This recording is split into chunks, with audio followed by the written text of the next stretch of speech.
Go.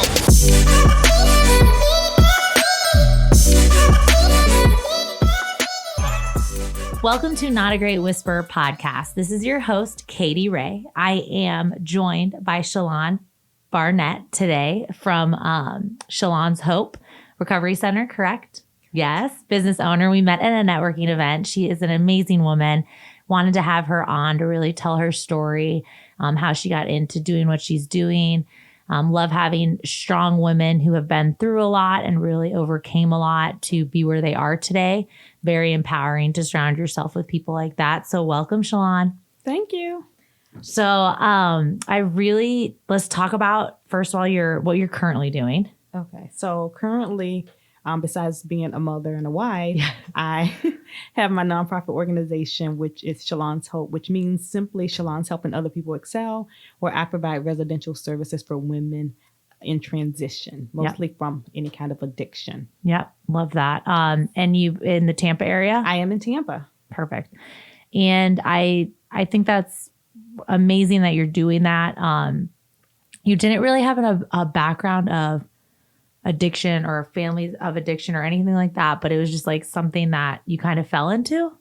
I did not have a background in addiction, no, any kind of drug addiction, anything like that. I did not, but I didn't fall into it. So I've always done residential care in some sense, but this one is more purposeful because I opened a home about 2 years ago, and I really just wanted women who just kind of feel like I did. And when I opened the home, I realized that it was such a big need for women who were coming out of a treatment center and not being able to go back and live where they currently were because they were really trying to kick the habit. And so one thing, you can't be around the same people, places, and things. So I said, you know what? I don't know addiction, but I know helpless, homeless, and hopeless. And so I can help them in those areas. And then I can bring someone in that can speak more with addiction. And I think that's an amazing thing to show people. Like, you provided a safe space, a community to support people, even though you did not have that exact experience, doesn't mean you can't help them. Correct. And that's very empowering. And now you are a little community of yourself. I am. And what are some of the struggles you kind of go through with doing that? Is it fundraising or just really like finding the right people?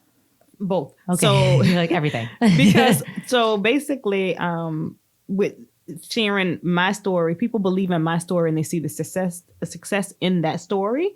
But it's like I can get people to believe in me, but then the vision is a totally different thing. Mm-hmm. So it's hard, with getting the right people around you that want to help you build it.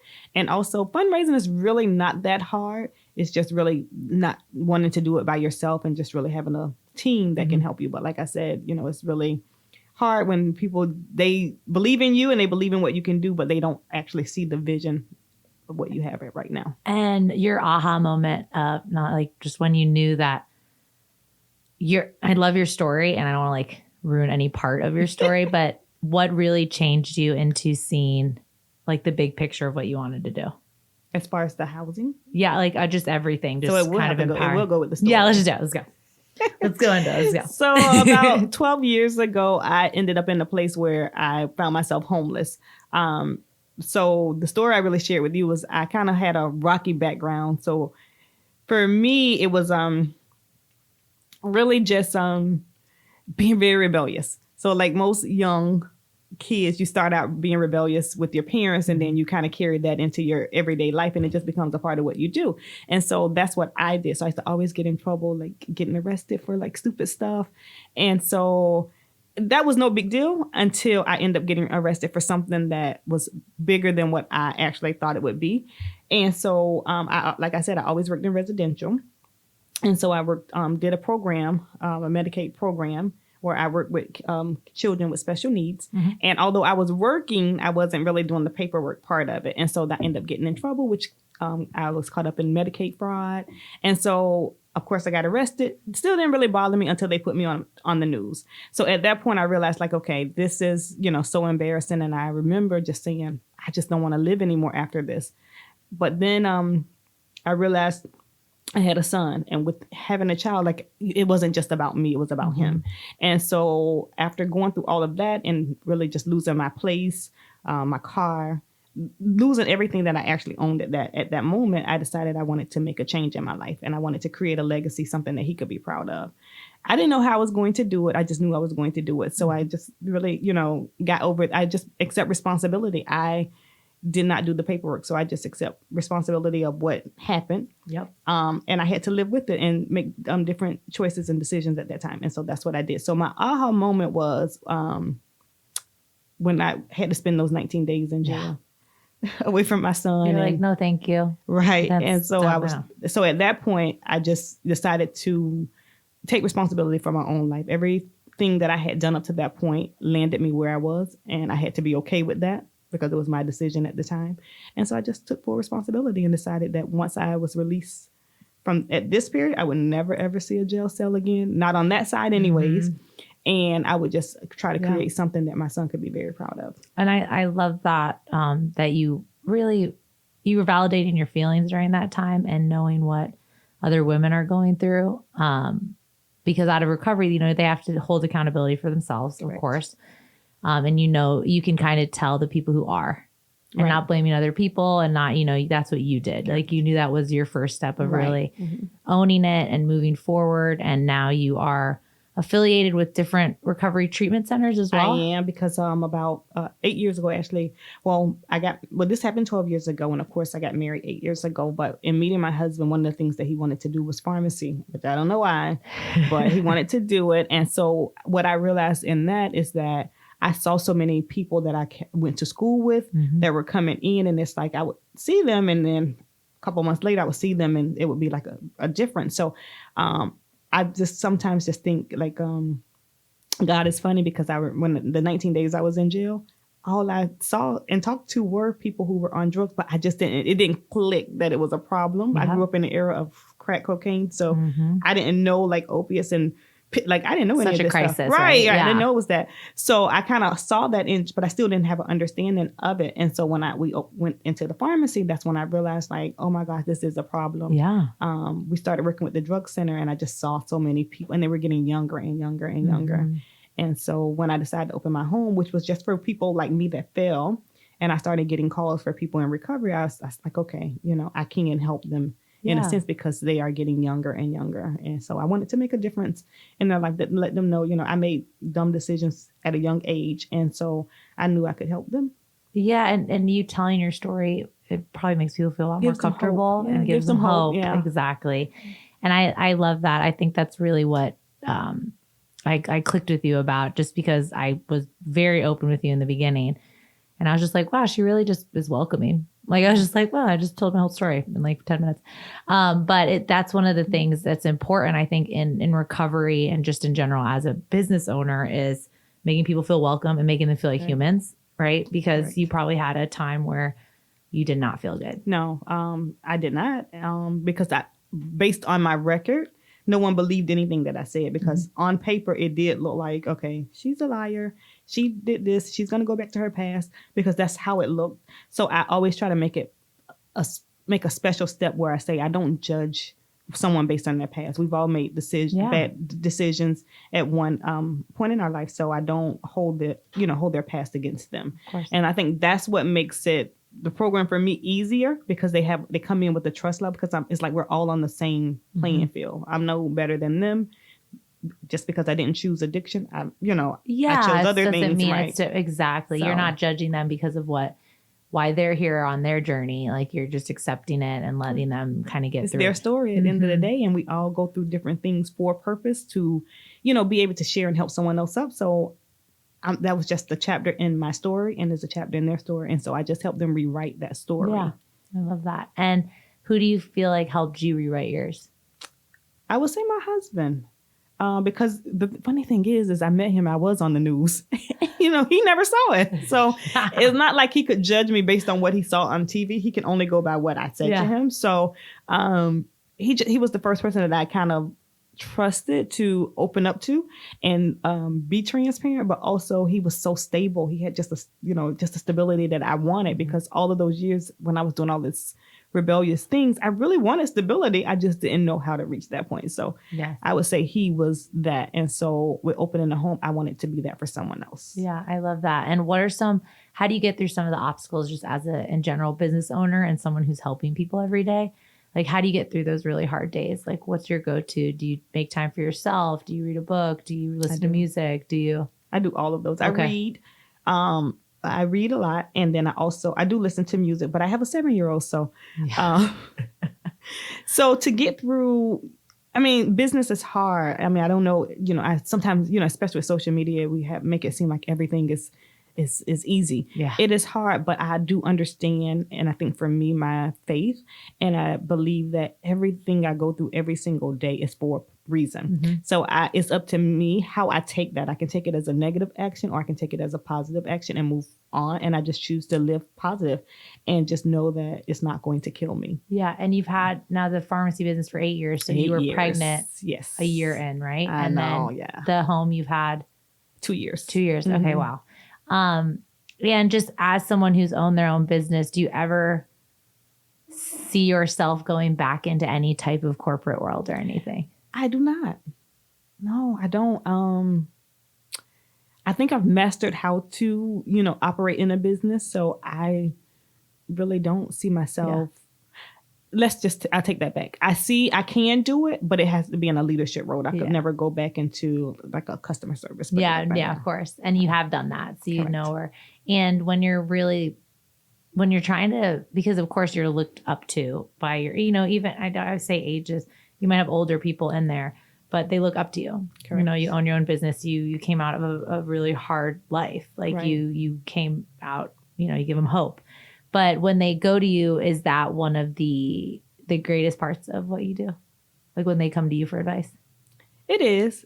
I know that everything that I went through in my life was for a reason. So if anybody comes to me for advice, it's just like, wow, I've been chosen to give back in this way. Mm-hmm. And so it's very exciting and rewarding because at the end of the day, we all, want to feel validated in a sense that we kind of made a difference in our life. Yeah. And so when they do come to me or anyone comes to me, it's like, that's my opportunity to either give them that hope or tear them down. And so giving them the hope is, what I prefer to do. And I know some of you're speaking now and you're going to start your workshop. I am. But with all like the networking you do, did you ever realize how many groups are out there to help until now? I did not. From like your original business of the special needs home to now? No. Isn't that crazy? It is crazy. You're just like, wow. And I was wondering, like, where was all this stuff when I was, when I was going through stuff? Because I didn't know where to turn to. So it is definitely nice. I think at this day and time, if a person really has a made up mind to want to better their life, it's so much easier now. Mm-hmm. And that's good. I mean, it's good that you see that and you can help utilize those resources for people. Yes. So for your 7-year-old, because he's probably she's probably like completely understanding kind of what goes on now with business owning does not own a business, but does she ask like a ton of questions all the time? She doesn't. I think she understands what I do. And so she always walks around and she always says, I know you're Shalon and you give hope.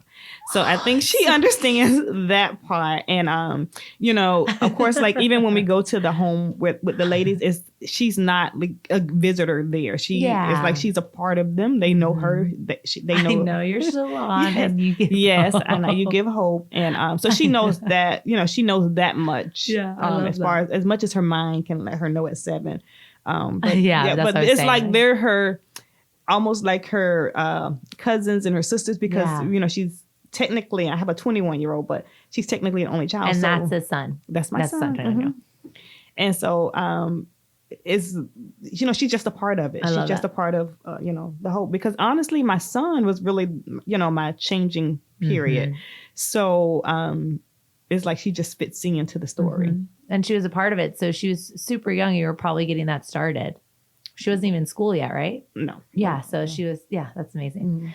Mm-hmm. And so my thing with your nonprofit, your goal is to make it bigger, or you think the size is like a perfect size right now? No, I do want to make it bigger because, yes, I would like to expand the services. Yes, because there is such a need for it. And also it breaks my heart to get a call and turn away and have to turn someone away when I know, because remember, I was there, having to live from place to place with people who really didn't want me there, but they're like, okay, I'll give you a mattress. Yeah. And so I still remember how that feels. So it does, hurt me when I have to say no.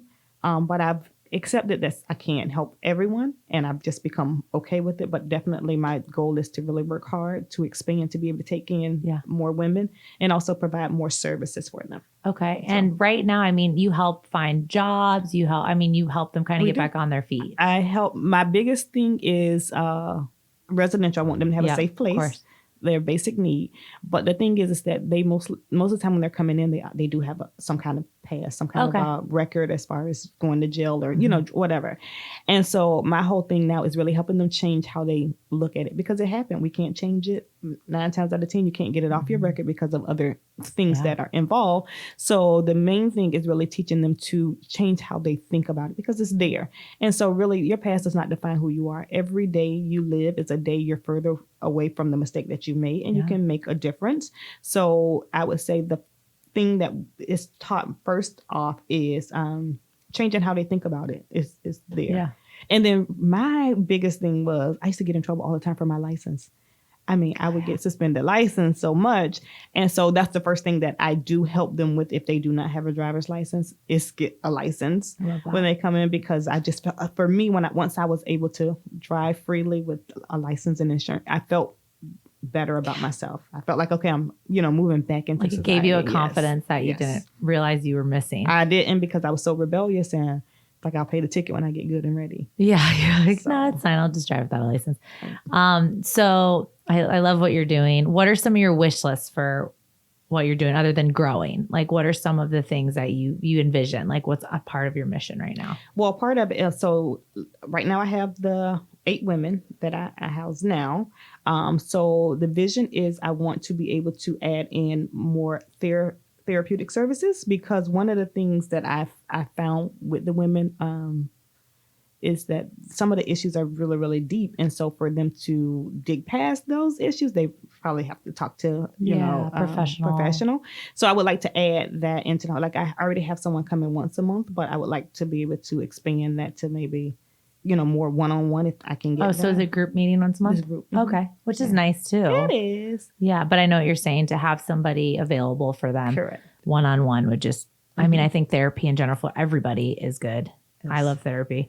So my goal with the fundraisers is really to provide those additional services in the home. Because you have one employee right now. I do.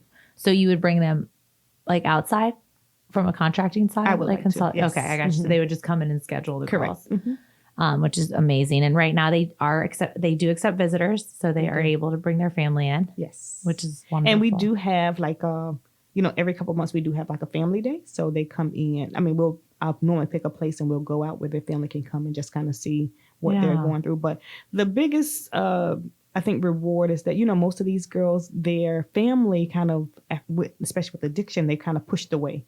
Yeah. And so to see them kind of getting back in the groove with the family is like the biggest thing for me, because they didn't have that. Yeah. And seeing them just become themselves again, right? Mm-hmm. So what was one of the hardest things you've gone through as a business owner?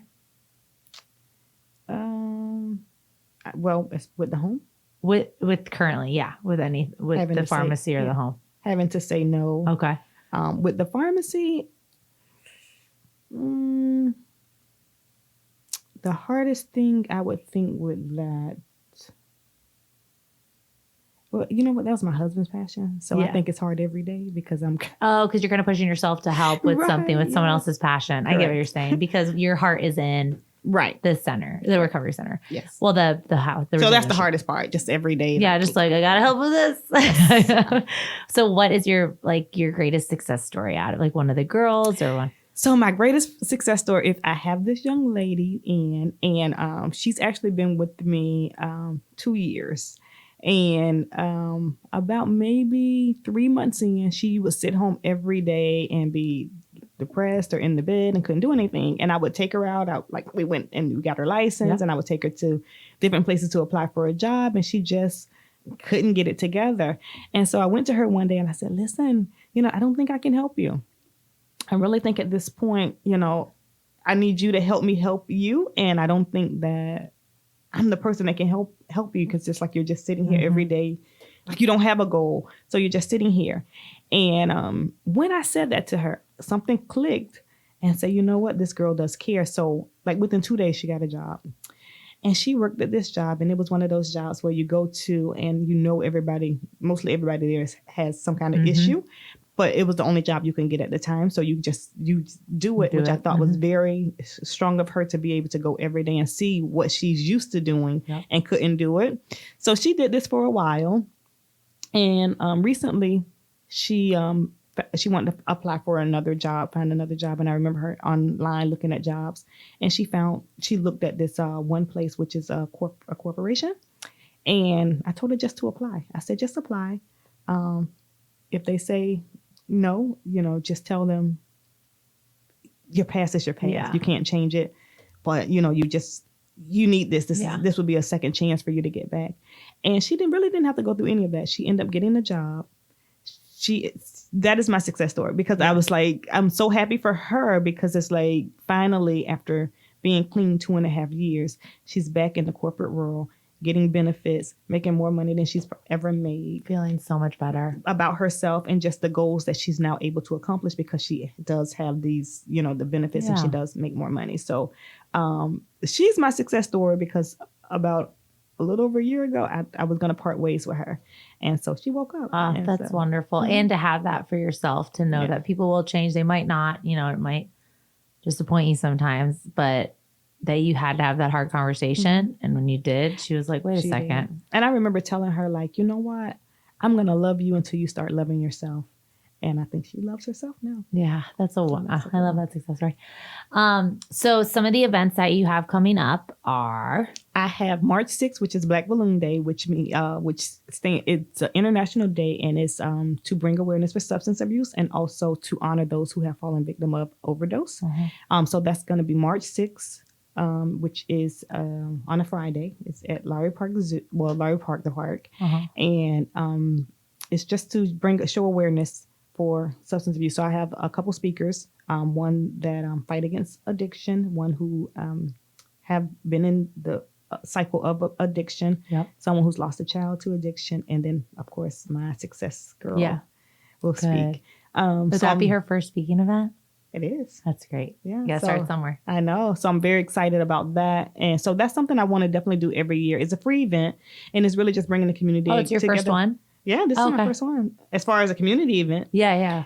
So it's just bringing the community together, because it's such a big thing for all of us. I mean, it is. It affects it's all everywhere. Of us. It does in some sense away. Yeah, it does. Yeah. Even if you have a job, your insurance may go up, because it does affect all of us in some sort of way. Yeah. Maybe not personally, but something on the back. Yeah, I know. And so it's a free event, and it's just really just putting it out there. What the awareness of substance, how it is affecting our younger kids every day. I mean, kids are starting out so young. I just met this girl. She's clean now, but she said she started pills at 12. And it's like, well, okay, so it's just starting to get younger and younger. So it's just really just to show the effects of it, and then, honor those who couldn't fight it. And it'll be a day event. It's a day event. It's 11 to 2. Okay. And then you have your Hope luncheon, Hope Forward luncheon. Yeah. It's in July. I have it at Rusty Pelican every year. July and that's 18th. just really getting people together, talking about your nonprofit and kind of. Correct. It's a fundraiser. And you always speak. Yeah. Yes. It's a fundraiser. I normally bring someone in. So it's a fundraiser, and basically it kind of tells what addiction does and how it does affect. And plus, our other biggest crisis here is housing. So it's not just really addiction and housing, it's everyone with affordable housing. So that is still a big issue. So it just kind of brings awareness of people who are still living on the street and just trying to bring, in funds to be able to take in more people. I think it's amazing what you're doing. And was Tampa always a location you would have picked? Are you from Tampa? I'm from Zephyr Hills originally. But was Tampa one of the main areas you wanted to originally start it in? Or did you just kind of fall into Tampa? Okay, so I can tell you this. I'm from Zephyr Hills, but it's of course it's smaller than here, and so they don't really acknowledge as much as we can say there's homeless. There's more resources here for homeless people. So there they really don't bring much attention to the issue, because if there's no attention on it, then you don't have to deal with it. So it is a little harder there as far as starting anything, because or getting community support, right? Because no one acknowledges. Nobody wants to acknowledge it. So I didn't even think of that. Is definitely it's pretty much open. And and there's so many organizations that's really helping with homeless and stuff like that. So it's so many other avenues that you're able to go through and meet people who need help and kind of connect and network with other agencies to provide services for individuals. Yeah, I think Tampa's a good area. You're right. We do. You're like, and it's not really competitive. So like your center or residential area is a lot different than other ones. Correct. You will accept insurance or won't? Eventually, I don't right now. Yeah, and which is good because everyone doesn't have insurance. Right. And I think just having recovery centers that only accept insurance is really hard because that doesn't cater to everyone. Right. I think that's amazing. And then getting into it, honestly, not coming from the addiction part, just starting to kind of research and get out there. What I did find too is a lot of places are open, but they feed the problem. Yeah. Yes, they are, but it's like, I'm going to punish you because this is your issue. So, you have to have my money or you can't. And I never want it to be. So it's almost like the compassion for the women. Of the heart. Yeah. It's like makes me more want to, grow it and do it, because I do see some of them that, pretty much don't have a chance at some of the places they're living in. Yeah, exactly. And do you think, what's one of like the hardest lessons you learned? I don't know if it's hard. We'll say it. I'll One, when I do go to homes or hear about homes, and the person that owns the transition housing has come from a background of addiction, and they still are enabling or they do it. Yes, feed it. Yeah, and they're not helping at all. So that is the most hurtful part of being in this field, is just seeing a person's love for money, that they would do anything for it, and so watching people who want help can't get the help because still stay in the same. I had a young lady call me about a couple weeks ago, and she said, I really don't have the money to stay at this place at all. And I said, I'm so sorry, I don't have an opening, as soon as something comes available, but we can't stay in touch. She ended up, was able to get housing through 8 Brown Ministries. Okay. But it's just the pictures that she sent me of her stuff, really sleeping on someone's couch now because she doesn't have the money. And it was so hurt, because it never was about the money. So even if a person can't pay, like if I have the space, you can have the space, like I'll help you get on your feet, but you're full. Yeah. And so that's where it comes in, where you would do want to expand. But what do you think of you? So if you are full, do you refer them to another? So you have your little alliances within the community, which is, I think, so important. And people don't realize it's not a competition. Like, if you're out to help people, you're out to help people. Like, that's what your core is. So you have other places you can refer to. That's really good. And then there's some, even in this, I found other places that maybe, can do a hotel for a couple of days. So it's like there's so many different smaller nonprofit organizations that are out there that are doing the work, but just are not big as their name is not out as. So they'll fund their hotel. So they have somewhere. Yeah, I know a woman has an nonprofit organization, and that's what she does. She raises money, and she's able to provide hotel. Yeah. I love that. And you've made sure to meet those people, so you're not leaving them out to those places that aren't very trustworthy. Right. Okay, so what did you want everyone to know about? How did your daughter say it? I know you're I know you're Shalon, and you give hope. What do you want everyone to know about Shalon that gives hope? Like, what do you want the viewers to know? I would like for everyone to know that, it doesn't take, you don't have to do anything really big to give hope to someone else, and that we should practice every day, because, even a smile to someone you see on the street can give them a little bit of hope to, to move on. Mm-hmm. So basically, just be kind to people, step outside of yourself at some point and say, you know what, this could have been me. and just don't judge people for their past. We don't know how anyone was raised. We don't know their background. We don't know what they've been through. So our job is really to just love, even if we have to sometimes love from afar, but really display that love to just everyday people. Yes. And I'm all for that. I second that.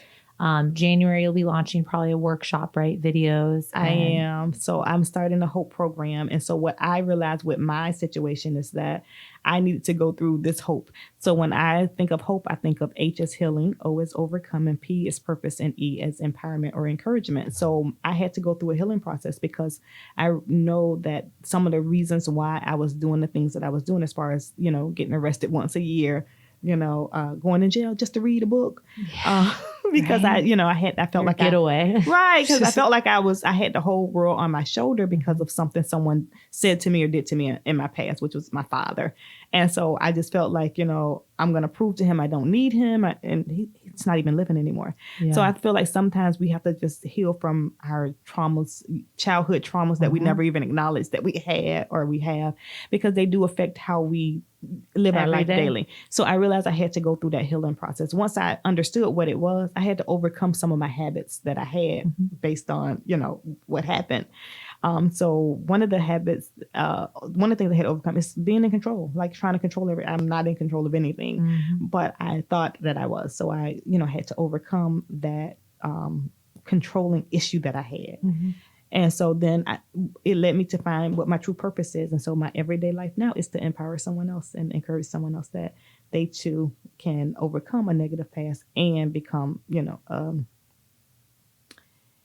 become the person that God purposed them to be. Yeah. So that's the program that I'm starting in January. So that's I think it's great because I think the more you share your story, it's empowering just in general for yourself.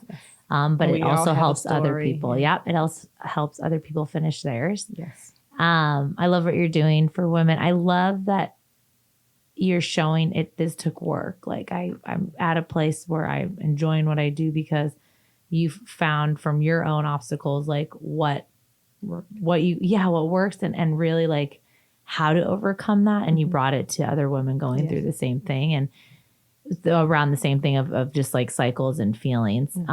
But that you can help anybody. Like you don't have to have the same exact story. No. And let me just share this. So before I opened the home, the reason why I opened the home was because when I was in that dark place and I didn't have a place, I was staying from place to place to place to place. And within that time I met my husband, which was my boyfriend at the time. And I remember sharing with him, like, I need stability. I need a stable place to live. Like, I have my son and, I'm going through all of this, but I really need a stable place. And so at the time he wanted to start a business, which required a home. Yeah. And so he said, okay, no problem. So we got this place. And so I lived in the home. So I lived there for about 6 months. And within that time, I was able to get my license, get a car, get insurance. Yeah. So I was able to feel like I was back into, like nothing ever happened. Right. And so when I decided to open the home, that was the reason why, because I realized that if a person has one of their basic need met, which is safety, a place to lay their head, so much we could do, especially as women. We can do so much if we don't have to worry about, okay, where are we going to sleep? What are we going to eat? Where's my child going to be?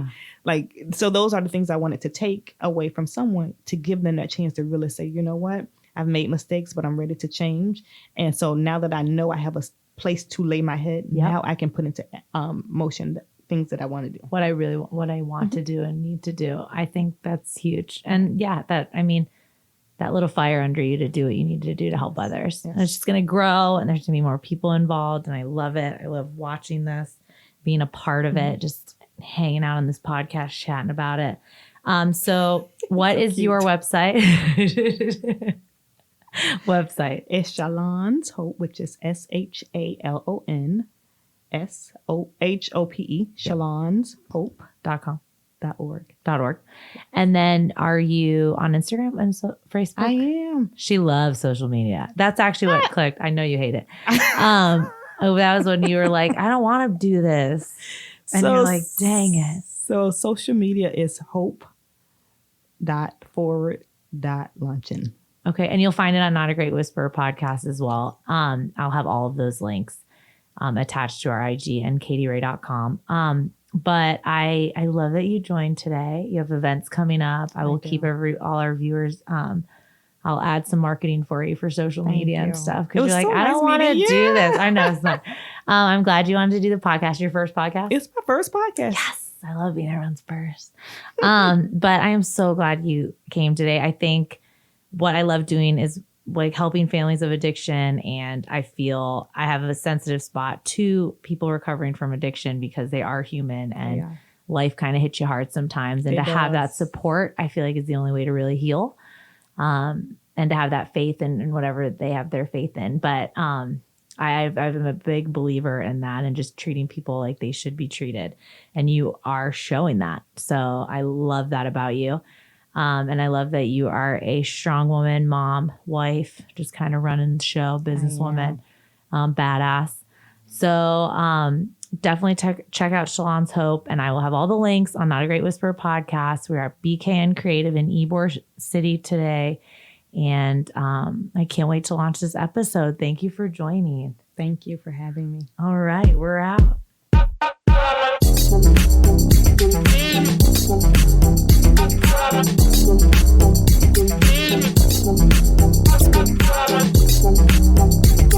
Thank you.